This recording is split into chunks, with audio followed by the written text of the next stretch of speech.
All right, guys, thank you so much for joining me once again. Matt Hamilton is my name for those of you unfamiliar, and it's a pleasure to have you on board. Today we're going to deal with the topic of new leadership. Okay, advice for new leaders who are stepping into a leadership role for the first time. All right, and some things that you should focus on. Now, what's really important to remember, okay, is that you're going to make mistakes. You're not going to be perfect at it. You're probably going to be nervous.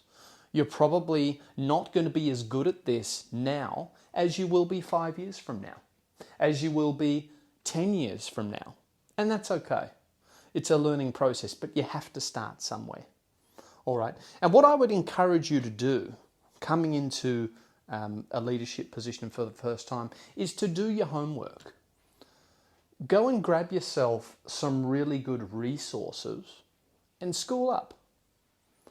All right? That might be a book on leadership. There are several out there. All right? Anything is better than nothing. All right? Because a certain element of this is just going to come down to an aspect of you've got to suck it and see. All right? You've got to get involved and see how you go. Learn from your mistakes. So I'd say there's one to start with, okay, is do the work. Take the role seriously. All right, I've covered in previous episodes how leading people, whether you're leading 2 or 2,000 people, you're a really big deal because you directly influence people's lives in a leadership role. You might not have thought about that before, but this position, even if it's only leading a couple of people, is really consequential. And I don't want any of us to lose sight of that. All right, it is a privilege to lead. It's difficult to lead. All right, I had early on in my career, one of my leaders actually told me that it would be the most difficult thing that you ever do career-wise is leading people. And this was a woman who was in charge of around about 450 people. A really valuable insight. And she said, this is going to be one of the most difficult things that you ever do. Very successful lady, learned a lot from her. All right. So understand that it will be a difficult and challenging road. Understand that in addition to that homework that I want you to do in preparation for this leadership role, and indeed from a continuous improvement mindset perspective, which is what I want you to adopt and live by, understanding you can always be better than you are. In addition to that, you're going to have moments where you're tested emotionally and mentally as a leader because you will have all of your stresses going on outside of the workplace that you have to set to one side when you walk into the workplace. And oftentimes you will find as a leader that you have to be a bit of a jack of all trades. On the one hand, you are someone who leads by example and is always expected to be emotionally resilient and balanced. You will have to be a coach. You will have to be a manager. You will have to be a guide. You will at times, hopefully not often, but for sure, I guarantee it will happen, at times you will have to be a disciplinarian. All right? You will have to have difficult conversations with people. So understanding what leadership is going to look like and what you have to deal with is important. That's one aspect of this. And then going away and doing your own self-development stuff, whether it's reading books or listening to podcasts like this or watching YouTube videos on leadership, whatever it might be. There's a lot of really good resources out there. But that pursuit helps inform you as to what good leadership looks like. Hard to kick goals if you don't know where the goals are. Okay, so understand that the onus is on you.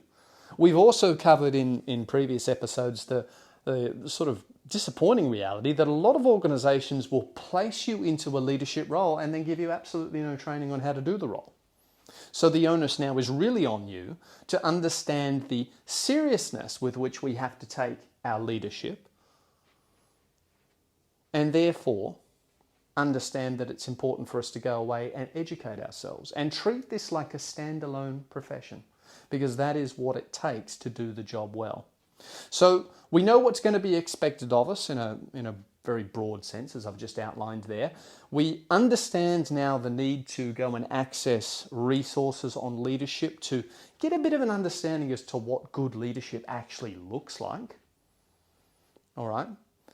And then there's the mindset that there's an element of suck it and see. The understanding that you will make mistakes. No leader's perfect, guys. We're all human, okay? But taking ownership of those mistakes goes a long way, okay? If you mess up, take responsibility for it, all right? Here's one thing that I'm gonna leave you with, and this is a big deal. Particularly with young leaders, inexperienced leaders, some of them will act as if they have to establish their dominance. Okay? This is a really concerning sign if I see this, and I'll pull someone up real quick on this because it's not the way to go about it. All right? You lead by example. You don't want to go in there with this overbearing sort of vibe of, respect my authority, I'm the boss and you've got to do what I say because I said so. No, that's the wrong attitude. And I can tell you that one of the fastest ways to lose the respect of people in your team is by lording your authority over them like that. So don't make that mistake, okay? Being a leader doesn't make you better than anyone, doesn't make you smarter than anyone. All right? And you have to treat people with respect. Okay? Don't insult their intelligence. Don't disrespect them. You have to win them over, and that takes time. So be humble. Take ownership when you make mistakes. Consult. All right? This is a big one. Make sure you consult your team. Maybe, just maybe, you don't know everything.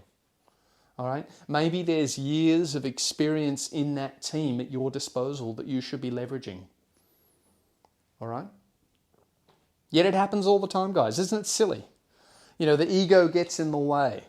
Okay. You've got years, decades of experience at your disposal as a leader, but because you want to make a show of it and you don't want anyone to question your authority or your competency, which comes from a place of insecurity and ego, you don't ask people for their opinion, okay, when it comes to dealing with a problem.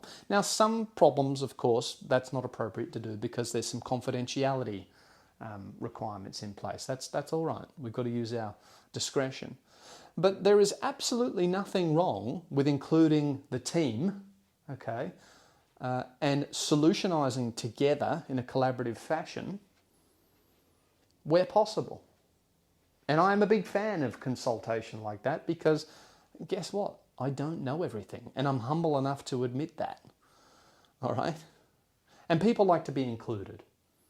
All right, so that would be what I would advise you to do. Understand the responsibility that comes with leadership. Understand that it is a big deal, okay, and that there is some weight on your shoulders. Then make sure you go away of your own accord and do some study by listening to podcasts like this or reading some books. There's plenty of good ones that are available on leadership. I guess while we're on the topic, a couple that I would recommend. I am a big fan of Jocko Willink. If you've not heard of him before, he comes from a military background. He wrote a leadership book called Extreme Ownership. Go and seek that one out from some online bookstores, or if you want to buy it in person, you can do that. I don't know if anybody does that anymore, but plenty of places you can order that online. There are numerous other resources as well that are available to you. Perhaps just see what looks good, okay, in addition to the recommendation that I just gave you, and see what sticks, see what resonates with you, see what lines up with the experiences that you've had yourself under leaders. Some of your information as to determining what good leadership looks like should actually come from your experiences under other leaders. We've all had good leaders and we've all had bad leaders. So reflect on that. Think about the traits that you liked in leaders that you considered good. Think about the traits that you did not like in leaders that you considered bad and learn from that. And you can build your style and what you want to stand for based on those practical experiences, plus the study that you go away and do. Okay, so take responsibility for understanding what good leadership looks like by reflecting on your personal experiences and by consuming resources in the form of formal leadership training. Now, if you are listening to this podcast, it sounds like you've already started doing that, so thank you very much for your support. That's awesome. And I very much appreciate you joining me today. I'll see you for the next one. Bye-bye.